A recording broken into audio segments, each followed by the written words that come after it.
should have introduced it and then had this whole conversation about sports, but we'll find something else to bullshit about when we get on. Yeah, I got something for you. Oh, Actually, I have a couple of things for you. Oh, okay. So get ready. Surprise. Yeah. You've been doing your prep work, huh? Well, just living life. That's my prep work.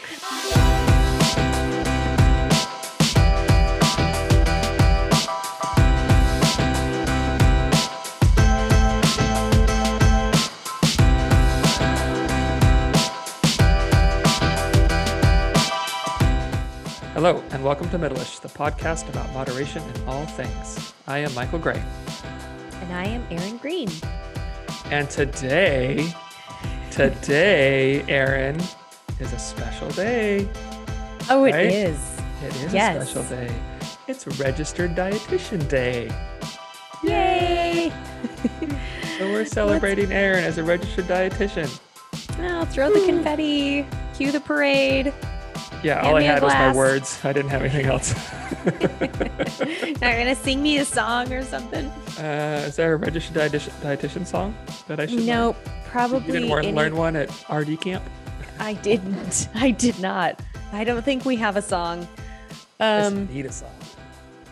Yeah, we should. Yeah, it is Registered Dietitian Day, which I always think is kind of a funny. It's fun in the dietitian circle, and when I was working at the health department, it was always fun to have, a little celebration breakfast, and Sure. the staff would sign a card, and we'd get some emails. And March is actually National Nutrition Month. So the governing body for nutrition and dietetics, the American Academy of Nutrition and Dietetics, declared that March is National Nutrition Month. And they have a theme every year. I believe, I should know this, but I believe this year's is personalize Balloons? your plate. Oh, No. dang. They have a nutrition theme. Oh, okay. But balloons, I mean, okay, Why that's not? any celebration needs some balloons. Glitter. But Yeah. I know. But the idea is like any movement or celebration is to try and kind of bring to the forefront a little bit of attention to that, Yeah. given aspect, given industry, whatever. And so National Nutrition Month, I would usually put together a bulletin board, some interactive sort of question answer stuff. I usually found little freebie giveaways. We had a small budget for the staff, and I would send out quizzes, or we would do like a bingo, a fruit and veggie bingo, or a food bingo, where, the idea is to try and get as much variety or different colors that you can in a week, and Right. all of this fun stuff. So it's something that we nutrition nerds really love. And I bet that 99% of our listeners probably had zero idea that it was. And the one listener who knows is probably my husband, because he lives with a dietitian. So you don't think that most of our listeners on Friday night play fruit bingo? You don't think that? You might be surprised. Slim chance. I really think that, having a beer tasting flight might be more, or like binging on Netflix might be a more common way to spend a Friday night than It could be. trying to fill out that fruit Could be. bingo card. Maybe. So what was the free space? Free space? Was the free space like just an obviously commonly eaten food? Oh, that's a good one. I'm trying to remember. I think it was a really common kind of food, like a banana or something, Kumquat that or like something. most people, dragon fruit, Mhm. things that people Mhm. always have in their kitchens. Right. Yeah, just laying around. Yeah. But yeah, it's actually fun for people to take a look at their nutrition in a different way and just Mhm. see what, in what ways can I challenge myself, but in a good, positive way, or just in Right. some different way of looking at their diets. And so when we Right. talk about variety, I mean, that's a very common theme in health and nutrition, as in terms of no matter what dietary pattern you choose to follow, get variety. Well, this is a way to increase variety. Mhm. Like, how can you get all of the colors of the rainbow in one day? How Yeah. can you eat as many different kinds of fruits and vegetables in a week or in a month, and how can you how can you do that? It's kind of fun because and this segues a little bit into our topic today a little bit later, is how you can kind of branch out and try some new things in ways that challenge you but are fun too. Yeah. You know how I get all the colors of the rainbow in one day, in one sitting? Skittles. Bag of Skittles. Yeah. Taste the rainbow. I could see that one coming on the package. Have you? All I think about is the commercial. Have you seen the Skittlepox commercial? No, I haven't. Where the kid with like Skittlepox. That sounds terrible. Yeah. So the kid with like red curly hair is talking with this girl. Kind of, it looks like they're maybe behind the bleachers. So a little high school maybe crush going on, and she's like, I think she asks him what's wrong or what's on his face, and he goes, "I have Skittlepox," and he has all these Skittles all over his face. And she grabs one and pulls it off of his skin and eats it. I know, gross. And goes, "Are they contagious?" And at the next scene, her face is all broken out with Skittlepox. And he goes, "I don't think so." And he's like looking away, like, super awkward. But the fact that she pulls it off of him and eats it, I'm like, ew. Oh, every time. Yeah. Gross. I'm going to have to send you that Skittlepox commercial. Yeah. I feel like I need to see that. The rainbow. Yeah. But so, yeah. Happy Registered Dietitian Day. Thank you. So, what's new in my world? On Thursday of last week, our 2 9-month-old puppies both got neutered. So, the last week we have had the immense pleasure of trying to keep 2 9-month-old, half lab, half pit bull, super energetic puppies from being 2 9-month-old, super energetic puppies, and keeping them apart because they can't be around each other. Right. So last week has just been a real treat for us. Do they both have the cone of shame? Yeah. One of them, he just whimpered too much. So a neighbor of ours had like this inflatable ring thing that he used with his dog, which worked better. Okay. But yeah, it's just, today is day 7. And so tomorrow they can run and be coneless and be around each other. But one more day. Word. That's a lot of work with 2 of them. Yeah. Yeah. And just keep, it's, it's been super stressful. Oh my gosh. Well, they're nuts. They're not supposed to like run and roughhouse, right? And they're like, "Hey, so it'd be really good if you could just make sure they don't run or jump for 7 to 10 days." Like, oh, okay. Right. Yeah. That's like, okay, take your newborn baby home. Now make sure it doesn't cry for 7 to 10. Okay. Right. Sure. Thanks for the completely unrealistic expectations you just placed on me. I think you just, in those cases, you just do the best you can, and then just pay attention to the sutures and make sure that like, okay, we're okay. And there's nothing, looking bad in this area. And they gave us like some trazodones, like this will help keep them calm. Yeah, sure it does. You're like, this just brings them back to normal puppy baseline. That's exactly right. I think they'd be worse, but it's just like normal. So it's like, maybe it's better, but it's not any better. Oh my gosh, man, you love challenges, don't you? Apparently. Yeah. Just keep placing them upon myself. Michael is not into the Middleish lifestyle here. Not right now. Just get 2 puppies. Let's get them neutered at the same time. And yeah. Well, fun. Okay. Well, today is day 7. So you said today is day 7. They said 7 to 10 days. We are absolutely doing 7. The minimum is the minimum for a reason. 7 to 10 days. So 7 is what you're saying. Maybe 6.5. We'll see how this evening goes. Yep. We can round up with healing, right? That's how that works. That's good. This segues into our conversation today about kids neutering. Neutering and drugging someone to try and stay calm. Great segue into talking about kids. Right. Welcome to Middleish, everyone.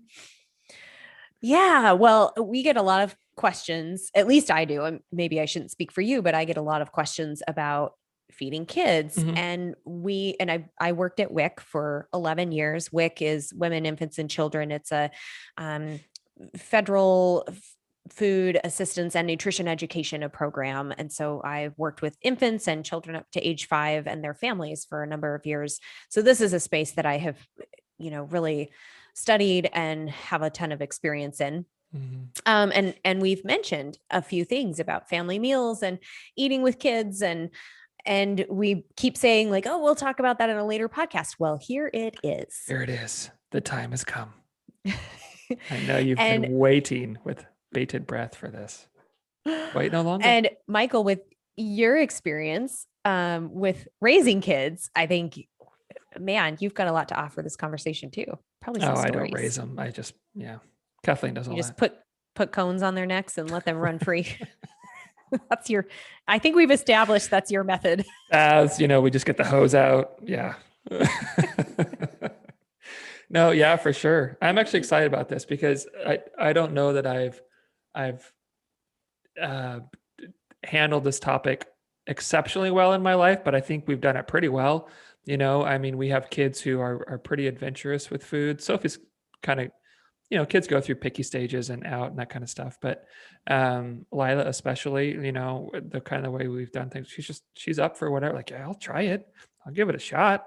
I'll give it a couple shots. She's a kid who likes sushi and shrimp. And, if we go to a restaurant, like she's like, ooh, is there salmon? I like salmon. Just a pretty adventurous kid and has a pretty broad palate. And I think that's because we've worked hard to try and do that. But also just included them in the kitchen, a part of planning meals, preparing meals, that kind of stuff, which I think is pretty critical for kids, just to expose them to that.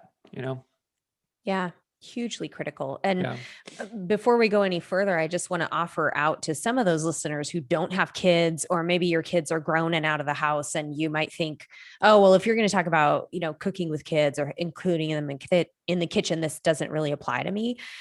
I would invite you to still maybe hang in with this conversation, because I draw a lot of parallels with food relationship and how we eat as adults with how our Mhm. development with food goes as children. And maybe you have other kids in your life, maybe you have grandkids, maybe you're an auntie or uncle, or you work in a school or something like that. There's a lot of ways that these concepts can be applicable.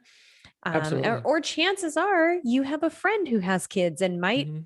bitch about some of the things we're going to talk Mhm. about, and you might say, hey, I have Yeah. this idea. So I invite you to stick with us and listen and maybe Yeah. glean some Yeah. ideas here. As well as I think, just to kind of expand on what you were saying, like I think we eat the way we eat, a lot of us, because of the way we were taught to eat. And a lot of times understanding why we do things well or why we struggle with other things and kind of where that maybe stems from can really be important to kind of cracking that code of how do we eat better as adults. What are the things I wasn't exposed to? Like people who didn't grow up learning how to cook.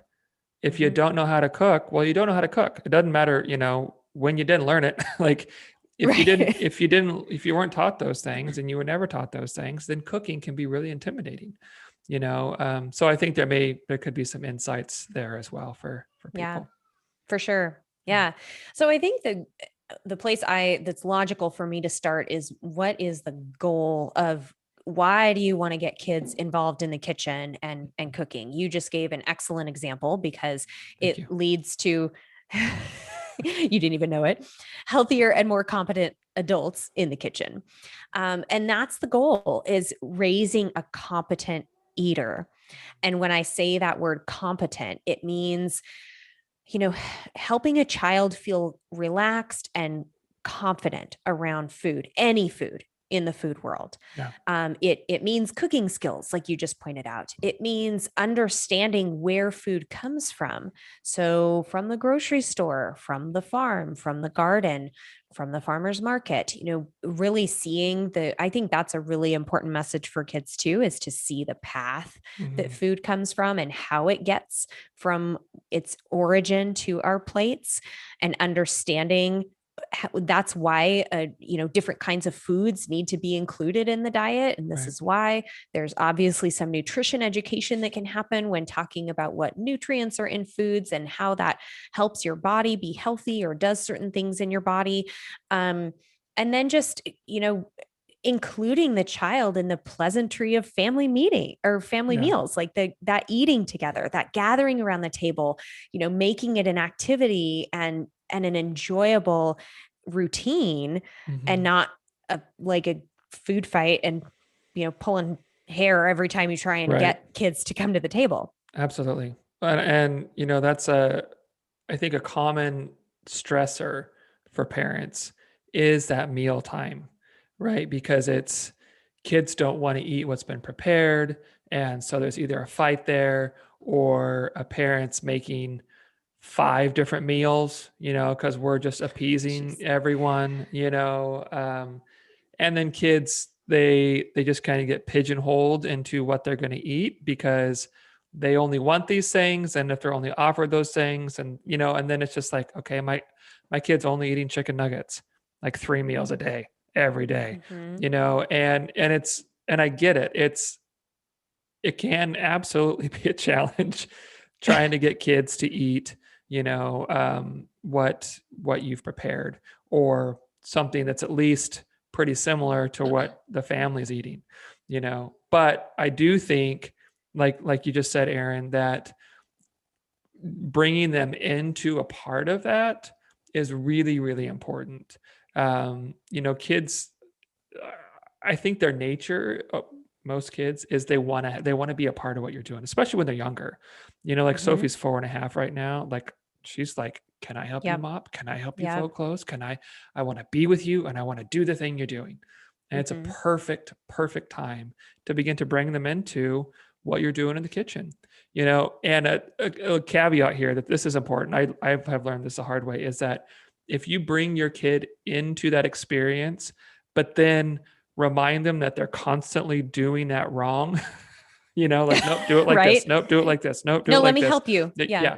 Then guess what? It's going to suck and it's not fun. And I don't want to do that with mom or dad anymore because I'm just doing it wrong all the time. Mm-hmm. So go into it as like an adventure, right? There's going to be a Mm-hmm. mess.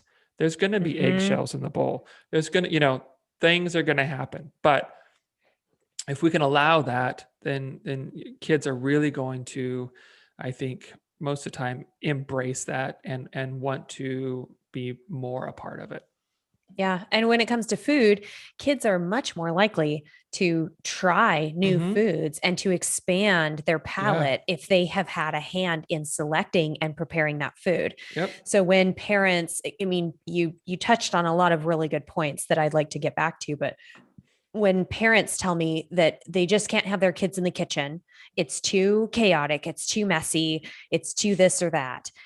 Okay, there are definitely going to be times where I get that. You just need to put food on the table and get the Hmm. meal time on with it. Everybody's busy, parents are tired being at work all day or whatever. I get that. Try and find a time when there Right. can be this relaxed, breakfast on a Saturday morning Yeah. kind of thing, We're or not saying every you know, meal. yeah, or if you're on, spring break is coming up, if you have a little more time to be at home and to Yeah. make food, involve them in that process. Yeah. And as Michael just pointed out, really be patient with their development and learning the skills as they go, and let them do it their way too. Hmm. Um, I'm just reminded of several things that I've observed with some of my friends that are really good at letting their kids be in the kitchen, where I'm just like, oh my gosh, this kid is reaching into the pancake batter with their hand and doing Hmm. things. And, or like you said, there's eggshells in this, or they, I don't know, poured in too much sugar or water by accident or too fast and it spilled. Yeah. Man, just that's part of learning. That's all Yeah, part of learning. And the kitchen absolutely. is a very depending on the task you're giving the child, it can be a very low consequence place of learning. If they're stirring, if they're pouring Yeah. things in, if they're holding the bowl while you stir, if they're whatever, mashing things with a Hmm. masher, all of these activities can be very good for the child's physical development Hmm. and their learning with Hmm. food. I mean, Yeah, food is a cool place to learn. absolutely. And let's be honest, like, I mean, when we're cooking as adults, guess what? We get shells in the bowl. Oh, Guess what? The geez. flour goes, pff, we spilt, like, come on. It's not like, we're just like Yeah. pristine and perfect all the time. And then the kid, yeah. So let's just be a little realistic with that. But Hmm. I also think that it seems like the more you keep a kid out of the kitchen, the more intimidating it becomes, Hmm. you know? And there's just sort of this like anxiety about like, I don't belong in there. That's not a place for me. And if a kid feels like that and nothing changes, then they're going to feel like that as they grow older, right? Like kids know what they know, and they only know what they've learned. And unless that changes, that's their experience. And that's the way it is as they go through life. And so if a kid grows up and the kitchen's intimidating, or it's not something that they are allowed to be a part of, well, how are they going to know to do anything as adults when they're on their own? They're not, like the kitchens. I know adults. The kitchen is intimidating Yeah. because, Yeah. like anything, if you haven't done it very much, it's intimidating, you know. And I think there's a little something extra with cooking too, because it's usually other people are going to experience it and you don't want to do it Hmm. poorly. Or there's, if you ruin something, well, there's money out the window, right? Like Sure. if you burn the steaks, well, okay, Right. then what do we do now?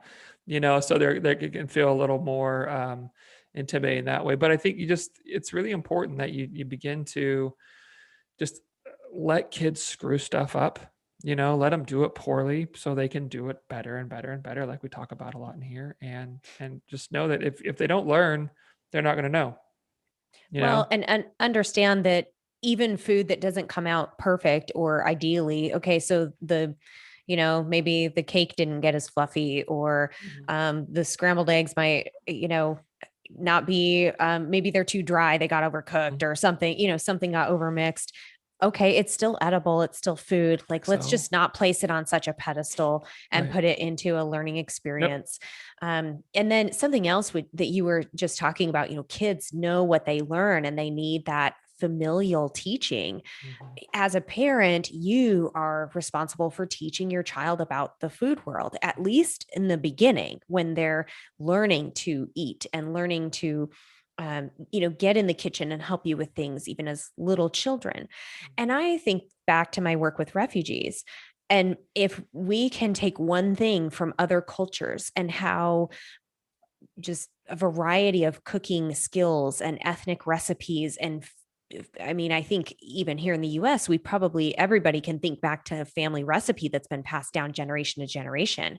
But I think with multicultural cooking, there's so much more of that. It's a richer experience that you learn to cook Right. this based on your mother showing you, or maybe your father showing you, and who showed them, their Mhm. mother or father. It was passed down from generation to generation. And often there isn't a recipe, it's just learned by Right. repetition, Right. feeling it, smelling it, looking at the food, just Mhm. knowing. Mhm. And I think that is a really cool and a deeper learning experience Absolutely. that people can embrace. It could be something as simple as a potato salad that's been in your family for generations. But Mhm. there's something about that tradition and that passing down of the skills and the process and how it's done that is another I mean, it's just food, right? It's just a recipe, but there's something deeper going on there. Yeah. Yeah. For sure. Well, and it's just kind of I feel like other cultures are just they're more tied to that relationship of food and heritage Mhm. than we are here a lot. There's like a deep connection. Um, it seems like in a lot of other cultures too. food, and it's a part of just who we are, you know, where here it's like, I think for a lot of us, food is just like, it's the enemy. It's the thing we're trying to just, eat Just get less it over of and with get or in a just fight do with. And something. yeah, there's not that like deep connection, which I wish there was, because I think like you were just explaining this. It's just a beautiful thing. That's a cool thing. And you kind of don't get those recipes that are just handed down so much anymore. Doesn't seem like, Yeah.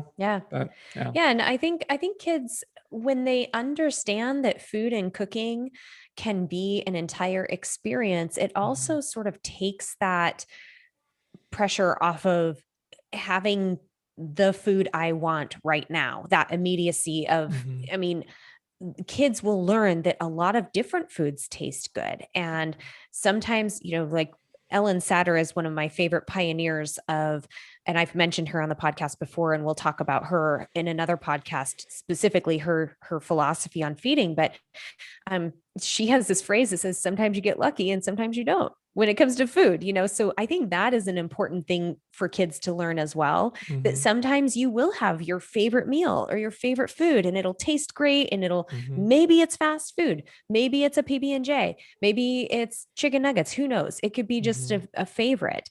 And sometimes you don't get your favorite food, but this is Yeah. just the story of how we eat, and it's important to get a variety of different foods, and that Right. sometimes food is just food, but the meal time, the experience, and the environment and what's going on should always be a pleasant one, and Right. should that turning it into an experience instead of just all about the food and what tastes good, I Mhm. think could go a long way to helping our children be competent eaters, and then of course in turn will turn into competent adult eaters. Right. Yep. Well, and I think too, there's such a parallel of like teaching kids how to like navigate the kitchen and stuff, and Mm-hmm. like into life, right? Like time management, and following directions step by step, just Definitely. yeah, these things that I think really play out in a lot of other ways. Because if you have a kid following, like, just the other day, it's maybe a couple weeks ago now, but Lila wanted to make mac and cheese. I was like, all right, you do it. I'll be in here. Mm-hmm. I'll help you out, but here are the directions, because she's never made anything following directions off a box before. She's Mm-hmm. made a lot of things, but never something that had like multi steps. So I was like, okay, And how old is Lila again? 9. Yeah, Okay. she's 9. So, Mm-hmm. and she's looking at it, she's like, okay. I was like, so, Where do I start? Like, how do I because do that's a this? lot, right? So it's like, you know what? So Yeah. up here at the top, we're going to have, it gives you everything you need, tells you what you're going to need. Mm-hmm. Oh, okay. So what do you need? Okay, I get this. So is this the cup, or is this the cup? Right? Oh, hey, let's look at the markings on these. Okay, which one's the tablespoon? Hey, if it has a B, it's a tablespoon. If it doesn't, it's a teaspoon. How do I know how many tablespoons of butter? Hey, look at this. There's all these markings on here, right? On this package. So, just things like that. And then just following step by step. Here's what you do. Let's read through all the directions first, so we kind of know the whole thing we're going to do. And let's go back to this first one and let's execute that. And then what do we do now? And then we do this. And then what do we do? Like that stuff, you use that all the time in life. you know, Yes. Not Yeah. just the kitchen, all the time in life. And it just, yeah, I think it goes beyond the kitchen. It's just really, it's life skills for being able to like provide for ourselves and make meals, but it's life skills in just a lot of other ways too. I love that story. And I mean, if you're watching on YouTube, you'll see that I'm just smiling the whole way through. But for those of you who are listening, I'm just listening to this going, yes, yes, because kids, it's a fabulous learning place. The kitchen is a fabulous learning place for kids, and they'll learn math skills and, various techniques that are kitchen specific, but then also just life specific. They'll learn Yeah. about textures and colors, and um, again, building that familiarity with the food is also really important for kids that, I mean, some kids really have neophobia, so this fear of something new, and especially Mhm. new foods. And the more your child might need to take some baby steps in getting familiar with that food before they will ever put it in their mouths. Mm-hmm. I remember at WIC, just as a side story, I used to show a video. It was like one of those BuzzFeed videos where it showed these people trying exotic Asian foods. Mm-hmm. So obviously Westerners trying these exotic Asian foods. And there's things like natto, which is, I think it's like fermented soybeans that have like sticky things going on. And then there's a whole variety of these foods, and there's all of this dramatic like gagging and like drinking water and fanning their mouths after they eat something and like making faces. And I would play this for my staff and say, do you hear parents describing this kind of behavior in their kids? Yeah. But it's easier for us to relate to that as adults, like, oh yeah, that sticky weird stuff, I of course it smells weird, I wouldn't touch that. Well, if your child hasn't seen this food before, it's the same thing. It could be mashed potatoes, and it's something that you have been eating for so long that you don't look at it as exotic. But for your child, they're like, I don't know this food. I've never seen it. I've never smelled that. Yeah. And of course, this is another tangent we'll get on, but of course, kids, we tend to categorize like, oh, kids have simple palates. They like starchy foods. They like simple food, easy to chew foods. We'll talk about that a little bit more. Mm-hmm. But some of those foods can still be very new and very intimidating for your child. So getting them into the kitchen and at least understanding and getting familiar with those foods, touching the foods, smelling the foods, maybe even talk about how this food is like another food.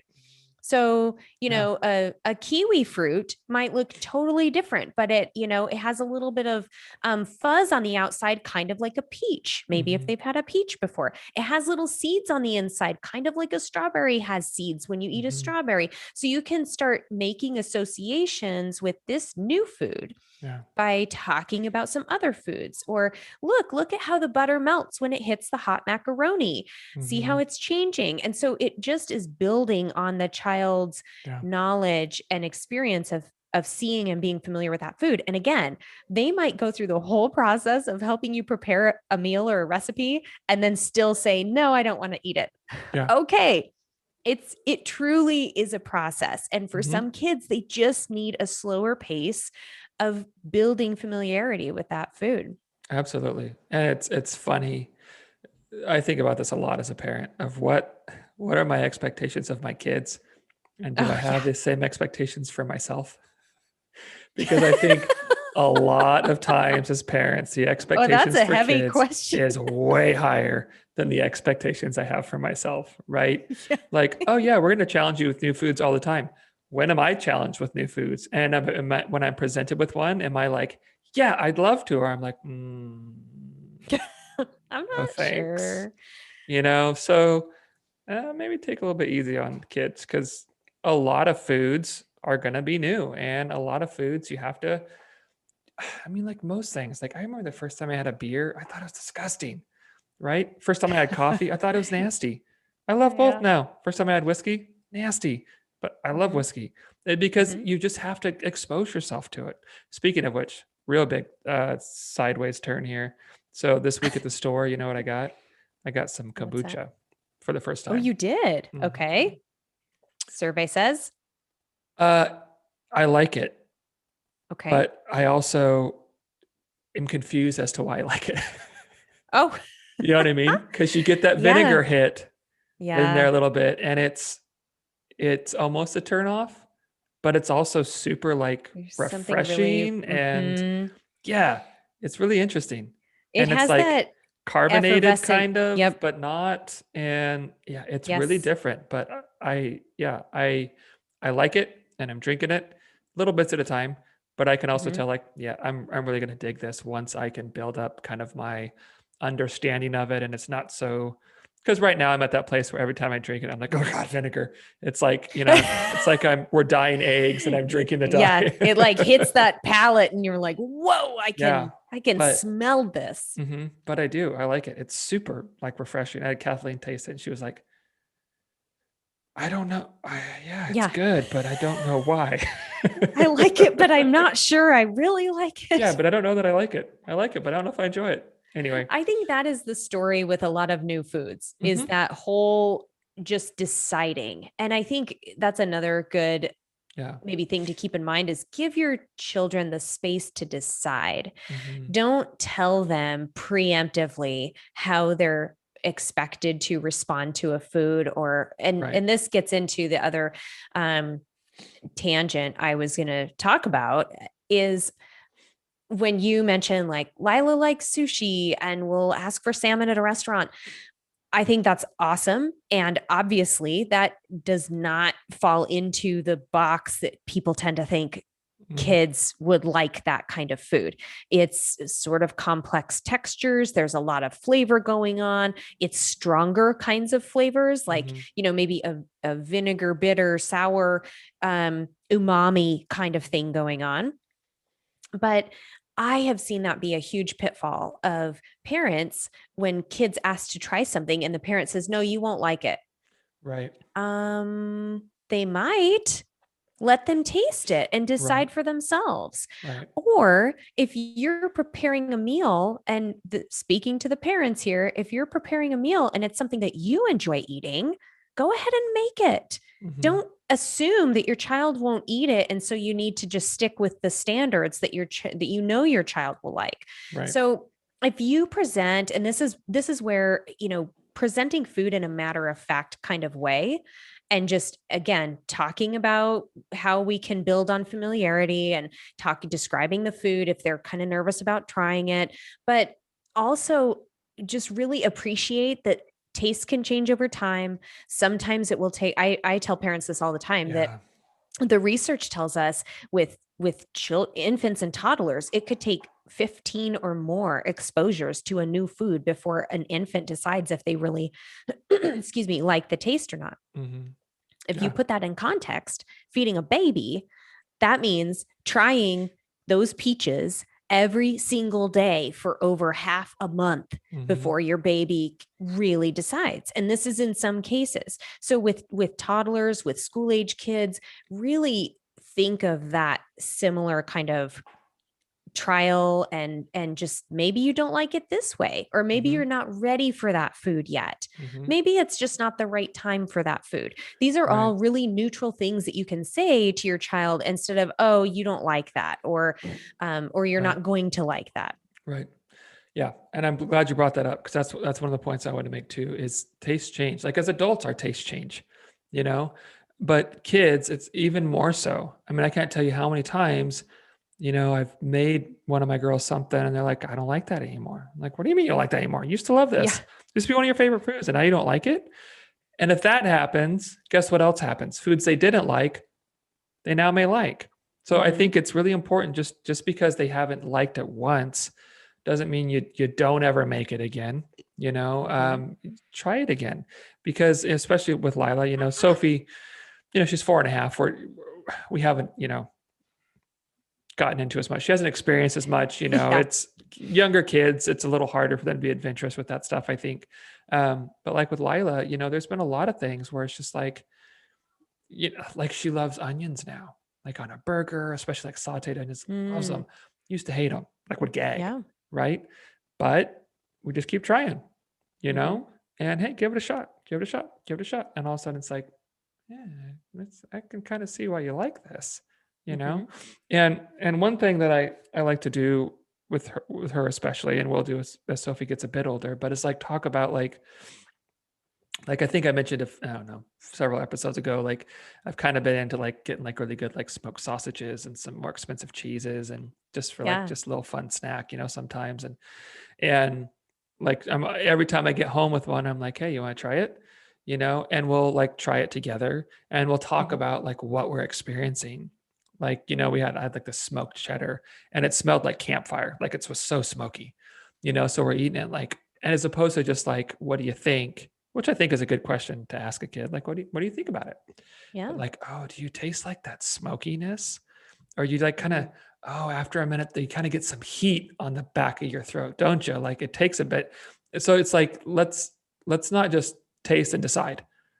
Let's put it in our Mm-hmm. mouth and let's talk about what's happening and experience the full range of what it has to offer, And I think that can be really helpful for kids because it's like, okay, it's not just a flat note, right? Like, here's the taste, Like or don't decide. like it. Yeah, That's it's it. like what's going on here? Oh, there's kind of some crunch in there, things like Hmm. that I think has been really helpful for her to kind of expand her palate. And also, I've noticed there's times where she tries something new and she's like, "Oh, I'm kind of getting a little bit of this in there."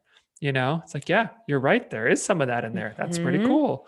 And so it's not just like this immediate rejection. It's let me explore. Let me kind of mull this over. What all am I tasting? So we're really experiencing a food before there's a decision on it. Yeah.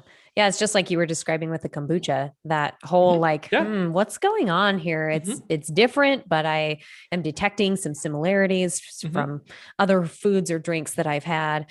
And I think this is a good point for you adults out there who maybe have it in your head that you don't like a certain food, Hmm. or a whole group of foods. I run into this a lot when people are like, yeah, I just don't like, vegetables on the whole, or I just don't like salad, like these broad categories. I just don't like, soup Right. or whatever.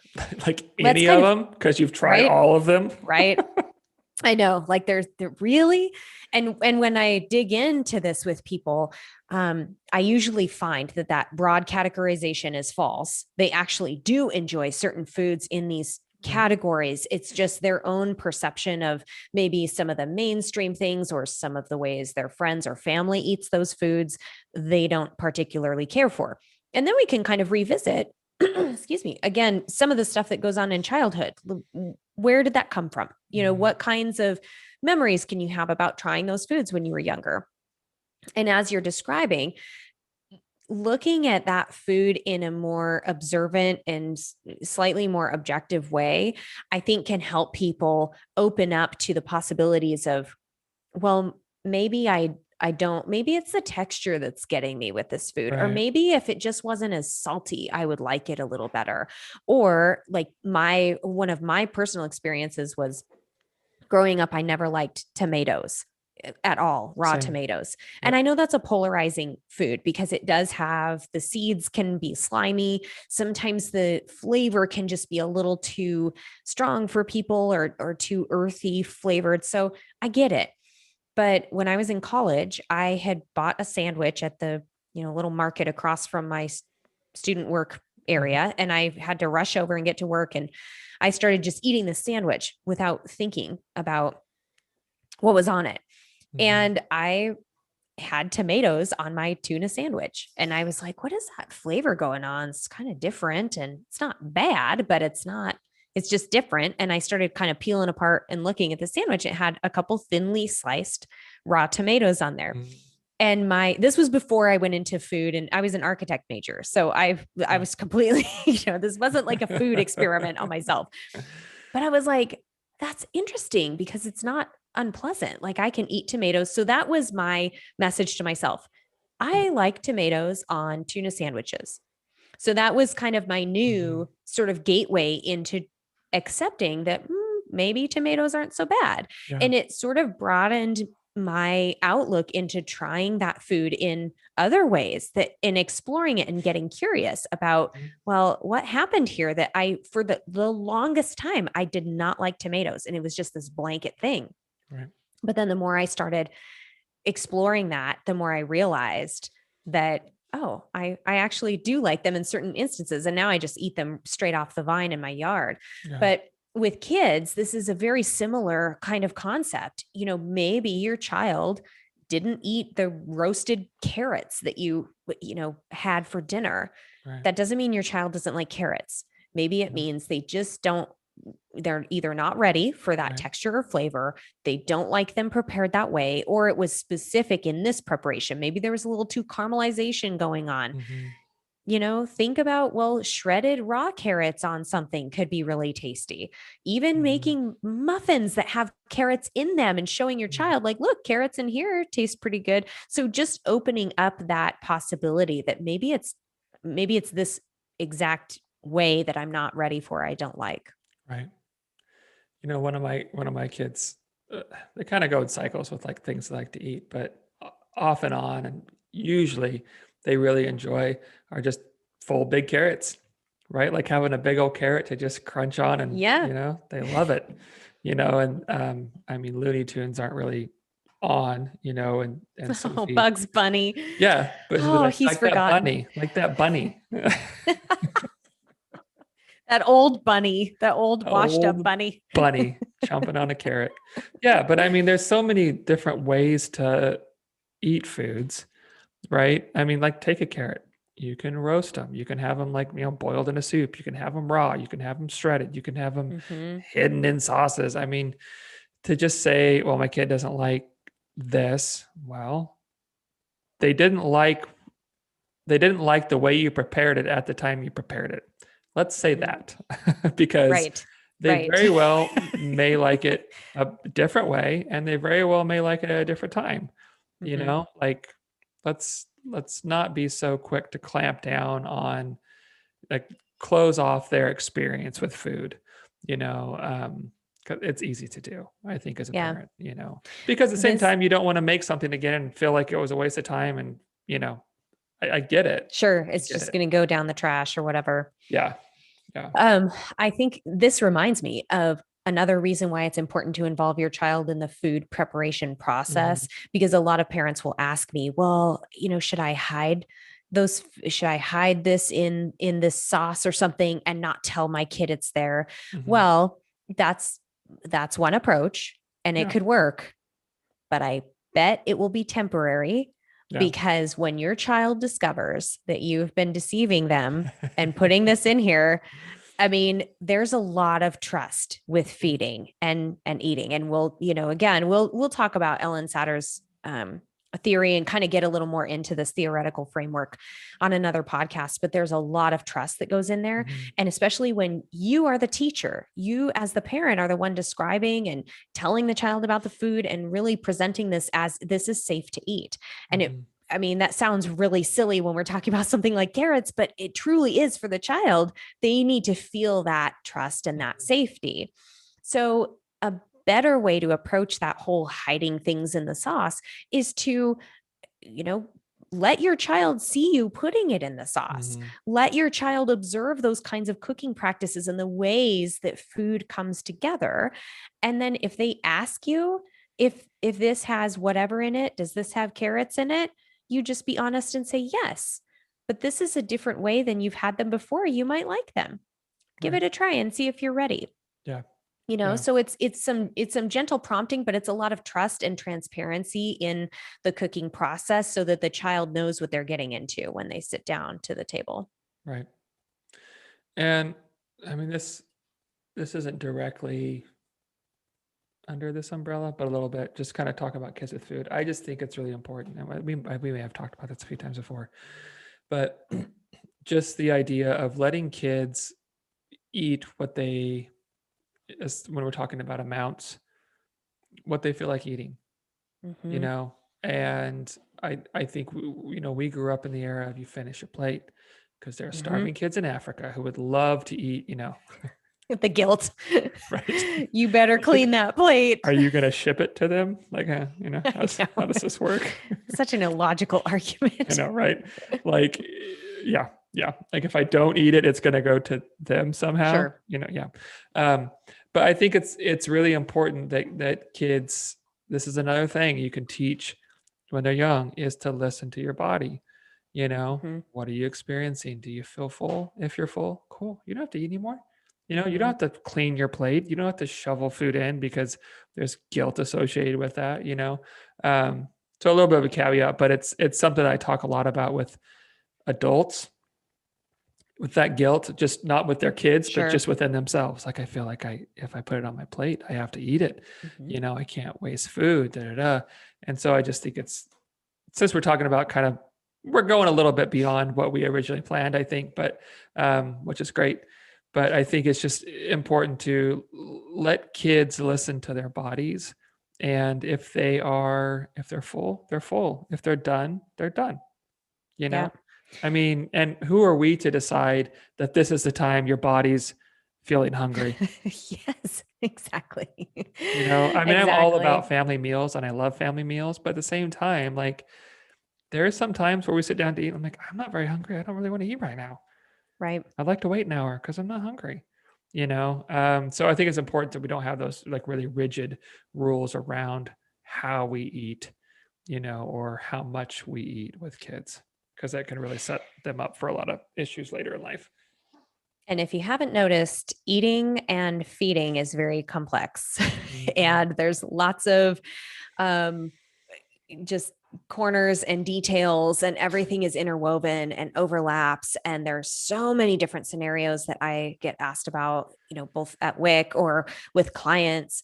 And how your child eats definitely impacts how you eat too, Mhm. because how many parents do we know that are so busy making a like the 5 meals that you listed at the beginning for everybody in their family, that they're just exhausted and exasperated and they don't even want to eat themselves, or Right. they don't want the food to go to waste. So they're picking it off of their child's plate as they're cleaning up the kitchen, things like that. And Yeah. so I think there are so many concepts we could have a whole series of podcasts discussing this Yeah. stuff. But to your point, that's a big part of the division of responsibility with Ellen Satter that we'll talk about on a later podcast, is that whole trusting your child to know how much they Mhm. should eat at that time.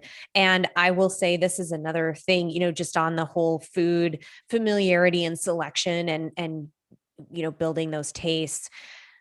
Allow your child to eat how they want to eat too. Mhm.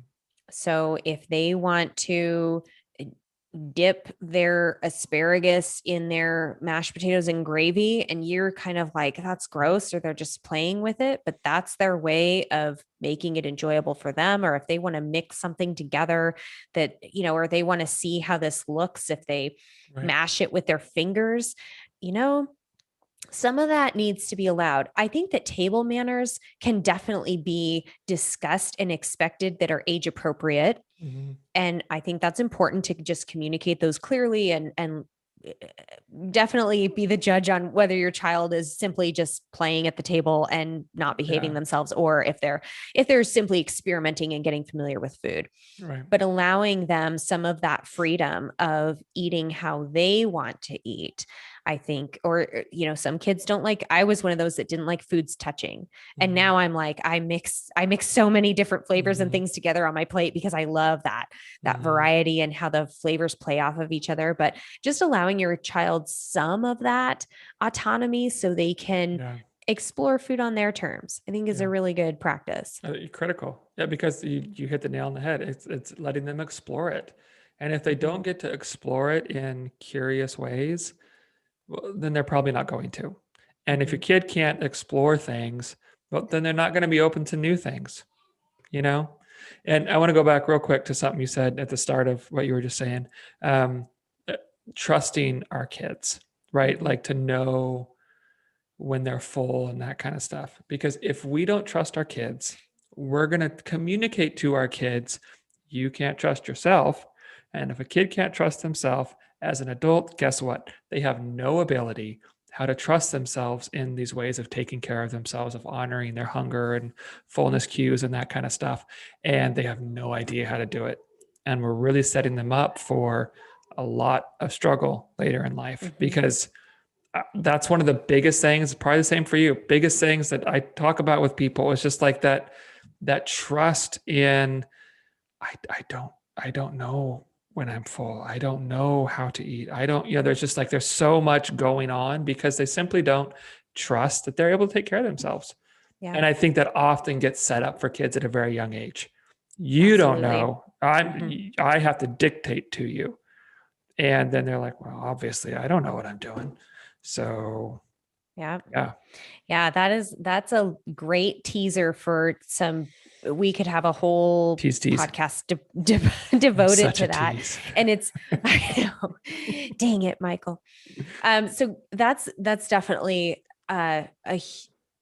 huge factor that I encounter working with people. And it definitely starts in childhood. Mhm. And when we talk more about some of the feeding behaviors and patterns and how you can develop those in your own home. We will talk about that on a later podcast, because there's just not enough time to hit it all here. Um, Mhm. we'll draw some of those parallels, and I'm betting that a lot of our listeners, whether you have kids or not, are going to be like, oh my gosh, that totally rings true to me because I was in the clean your plate club, or Right. I remember having these things said to me, or that expectation. Yeah, that's a good point.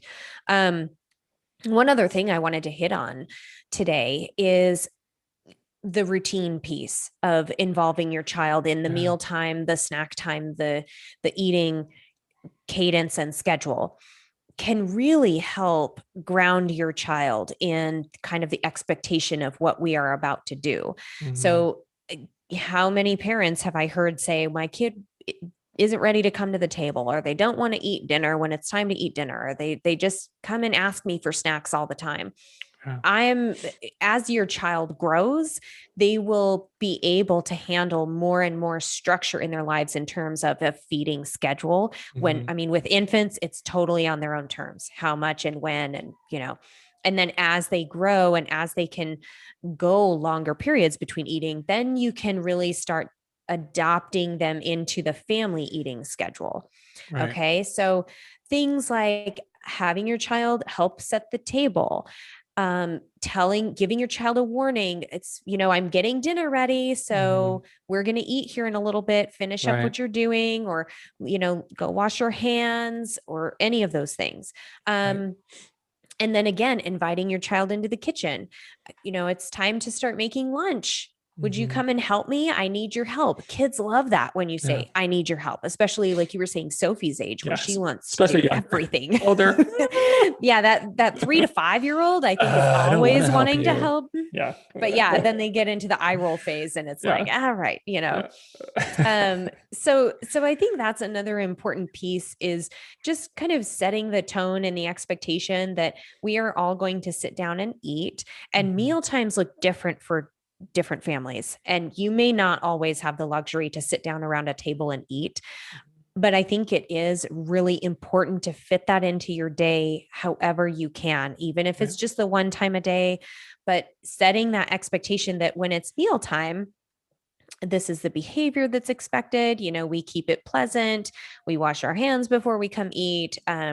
We sit with the proper utensils and we dish up this way, whether it's in the kitchen or at the table. I mean, however you set that up for your family, those kinds of things can really help the Right. child, again, come to anticipate and enjoy mealtime, Hmm. because the expectation is that it's a nice conversation with Yep. family and it's pleasant, and we get to fill our bellies with these nourishing and yummy foods, and there's this whole experience that goes into it. Right. It So creates, I yeah. think that's another thing to think about. Yeah, it creates a richer experience around eating, and it creates a deeper connection to food than just fuel or the enemy, right? Like Hmm. just eat enough to get by, or Hmm. yeah, I mean, it really connects us in deeper ways, and it creates a um, yeah, just deeper connection to it, and what it is beyond just fuel.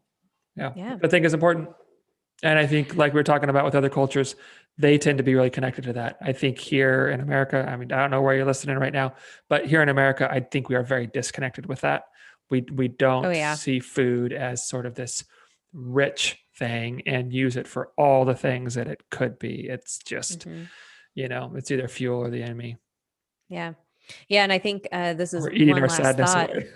I know, just like shovel those feelings in. Yeah.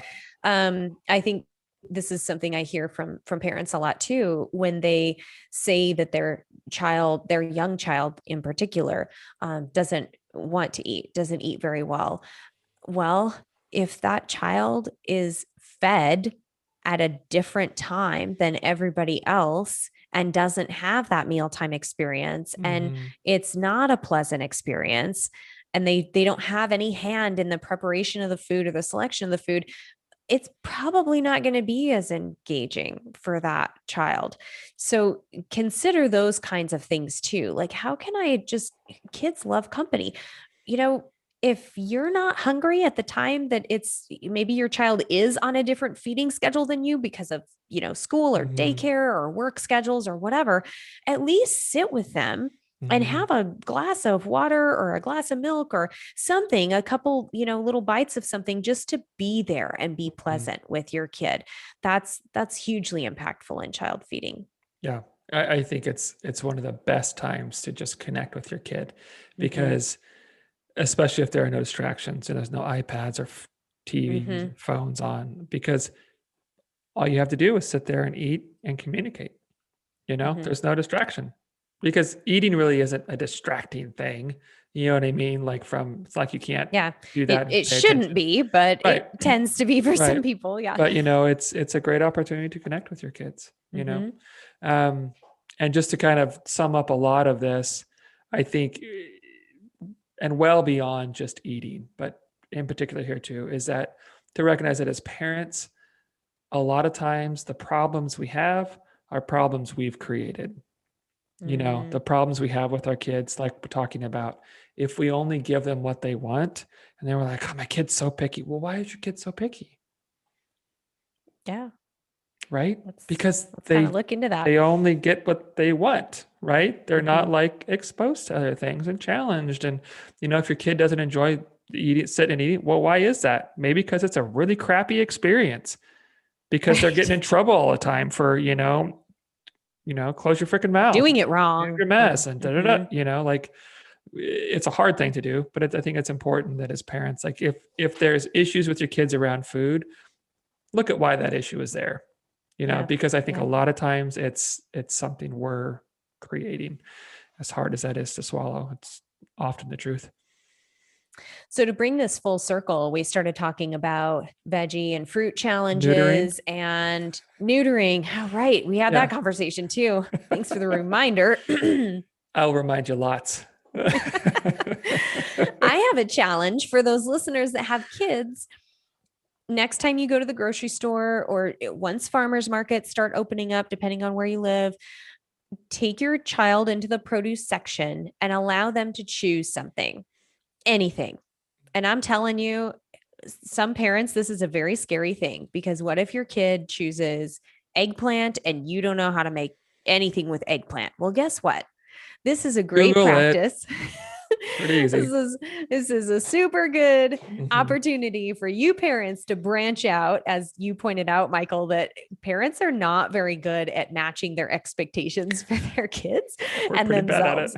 it. So if you are wanting your child to branch out and try some things, allow them to have that freedom. Like go into the produce section and pick anything. And you and I are going to find a recipe. We're going to find a way to make this and try it and learn about it. So I actually worked with a family years ago that this was the kind of inspiration they needed to just get out of kind of the food rut that they were having. And what Mhm. they ended up doing with this philosophy was they turned it into, I think we had talked about this as a group, a theme meal night. So I think once a month they would have a theme meal like from a country. And Hmm. in like, I mean, we're talking not just like Mexico or, Mhm. some easy ones, but they were doing like Iceland and just this Cool. like, and they would learn about the country, they would learn about the colors of the flag, and they learned about the food, and they I would put like a that. menu together based on this thing. And it was just this fun like family night that they would do periodically, and they had so much fun with it. So I a like that a couple lot. examples for how you guys can branch out as adults and include your children in the eating and menu planning kind of process. Yeah, I like that. I like that. A quick story. Are we? I think we're done, huh? Are we kind of done? We're done. You can tell Yeah. your story and then we'll do Bef- our meeting in the yeah, before we mundane. do the meeting of the mundane, because it ties into this. So Sophie likes to come with me to the grocery store, right? Like she loves to go shopping. Um, I think just she likes to go anywhere at this point Sure. because we don't go many places. But she came to the store with me last Saturday, I think it was, and she's in the cart, right? And we going through the produce section, and she sees a lady go by that has a watermelon in her cart. And she goes, Daddy, can we get one of those? Oh, And funny. I was like, yeah. She goes, I love watermelon. Right. Oh And I my was like, gosh. yeah, let's go look at them. And so we walk over there and she's just like jumping and jumping and jumping. She's like, can I pick it up? I'm like, oh, you can try, because watermelons are pretty heavy, right? And so like she's wanting to pick it up, and I'm showing her like, if you knock on them, you can kind of hear when they're, going to be Yeah. good or not. And she's wanting to put it in the cart, which is way too heavy, but she's just like so excited. Then we get home and she's just like jumping up and down, like watermelon, watermelon, watermelon, Oh, jeez. and it's just those kind of experiences create such like an even more positive. She already likes watermelon, right? But like we're creating even more positivity around it. We're creating like not just like it's yummy to eat, but here's a whole thing, Mhm. like remember that time we went to the store and I got to pick out the watermelon, and like, and the more you do that, the more just kind of positive associations kids have with foods. And yeah, it was just kind of a cool thing about how excited she was. It wasn't candy, it wasn't a toy, it was a Yeah, watermelon, baby. I know. That's so Awesome. fun. Loved I it. love it. Yeah. Yeah. Oh, cute. All right. Okay, Wow. so You mean, got, I mean, mean, mundane. yeah, you got I one? do. I got one too. We went mountain biking last Friday. Mm-hmm. I was convinced to take the day off work with Matt because it was going to be over 70 degrees here, which was just crazy for the beginning of March. And first mountain bike ride. And in true, we couldn't really go any of the trails that are right near our house because they tend to just be too muddy around this time of year. And so we trucked it out to this place is about an hour-ish drive away. It's sandier and just reliably early season riding. And in true style, I mean, it was a circus getting out of here and getting bikes ready for the first ride. We had to adjust the the tension on my shock and then play with the pedals and then yeah, we didn't get rolling out of here until like 1 p.m. Oh, geez. And then we drive out there and we had a pedal fiasco, and then Matt couldn't get his new camera to get set up just right so the buttons do what he wants to do. And and then I did a ton of hike biking because my skills aren't where they are. So we're driving back and we're on the freeway coming into Boise, and I get a text from my friend saying that I-84 is a parking lot. And I'm like, oh shit. And it's a Friday. So I'm like, oh, there's going to be, we would normally be on the reverse commute. And so we'd have an easy flow into Boise. And nope, there was an accident. And we were in traffic Oh, man. I think it took us over 2 hours to get home. So it cost us a lot Jeez. of time. And then we stopped and got dinner at, we hardly do fast food. And so we Mhm. stopped and got some fast food, and What'd we you had a get? parking lot meal, smash burger. Oh, nice. I know it's so funny because They're good. some people are just like, what the heck? We actually really like it. They're good burgers. But I mean, we rarely get it. Like Mm-hmm. we make great burgers at home. So anyway, we just had this whole kind of fiasco of a day. It took us 7 hours, this whole thing, because then they screwed up our order at Smash Burger. Oh, And so geez. Matt had to go back in and check and be like, what's going on? Anyway, it was just this really, really long, crazy 7 hour ordeal for hour and a half of riding is what Oh, we my ended up God. getting in. But I will say that it was one of the most fun Fridays that we've had together in a long time. Yeah. And part of it was just laughing at some of the circumstances and making fun of the drivers who think they're going to jump the line in this crazy, Mm-hmm. backup of cars. Like, just stay in your lane and just be patient, those kinds of things. Mm-hmm. Having a burger. And I mean, the whole thing it made us laugh. And we both had really good attitudes about it, considering Yeah. everything. And it just helped me realize that many times we're in such a hurry to, Mm-hmm. we're time crunched. A lot of us are. We have schedules. Oh my gosh, we're sitting in traffic, wasting all this time. And, we only rode an hour and a half for all of this work, and things aren't working right. And instead of focusing on all that, it just was kind of accepting that we still had time together. Yeah. We still had a lot of fun together. We Yeah. still were cracking jokes and enjoying each other's company. Mhm. And I think that's it's a nice spin on something as inconvenient as that whole afternoon was for Right. us. So Nice. I like that a whole lot. When you are with someone that can, the two of you together can make a miserable experience just be fun, that's pretty great. yeah. You can't beat that. Yeah. Find Yeah. a partner who Yeah. helps you through that stuff. Right. That's awesome. Nice. Well, mine involves fast food as well. So we tend to do sleepovers pretty regularly with our girls, like Mhm. probably every other weekend, one of us is sleeping in someone's room, it's just something we've done for a long time. And it's just fun. We always make a thing out of it. We'll, watch a movie and get in bed early and maybe pop some popcorn or something like that. Mhm. Um, but last weekend, Lila and I, we've done this like twice now, maybe three times. Every once in a while, like every, 2 or 3 months, we'll do like a Jack in the Box night. So we'll have a sleepover and like around 9 o'clock or so when it's late and it's dark, we'll go to gets fast food, which Oh, she yeah. thinks is the coolest thing. Like, oh my God, it's past my bedtime. We're going to get fast food. We're waiting in line. Yeah. It's just super fun. And so we get a couple tacos, and come back. And I was like, so we're gonna eat these in your bed, right? She was like, Oh my gosh. are you serious? You're the coolest dad And I ever. was like, yeah, like we're gonna grab your iPad and watch Infinity Wars, right? Like while we eat tacos in bed. And she was like, are you serious? I was like, yeah, of course. She was like, oh my gosh, like just like, whoa, this is amazing. So we get up there and we're eating our tacos and we're watching a movie. And she says, Daddy, okay, let me get it right. She said, Daddy, I think this is way more fun than a sleepover with a friend. Or I think I like this way more than I would a sleepover with a friend. And I was like, oh, that's so sweet. She goes, yeah, I mean, these tacos are really good. Oh, that's good. I was just like, oh, Yeah. ouch. Okay. Wah wah.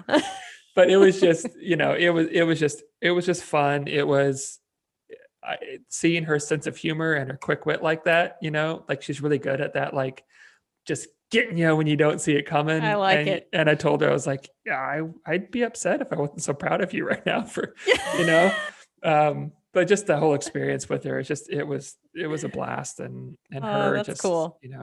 feeling like it was a real treat to do that. And then, cutting me down. Yeah. Yeah, exactly. I wonder where she learned that. I don't know. Her mom probably. Yeah. Right. That Yeah. sounds like something Kat would say. Oh, absolutely. Oh, fun. Well, that's a good one to end Yeah, it was fun. Kids in the kitchen or Yeah. cooking involving your kids. That's a fun one to end with. So Yeah. thank you everyone for Yes, joining thank us you for today. listening, And watching. we would love to hear any feedback. I mean, this is a kind of a different topic than we've done so far. So share with us your experiences with your kids, and of course, share it with a friend. Leave us a review, subscribe to us on whatever platform you get your podcasts, and follow the link in the show notes to support us if you'd like to. Thank you much, everybody.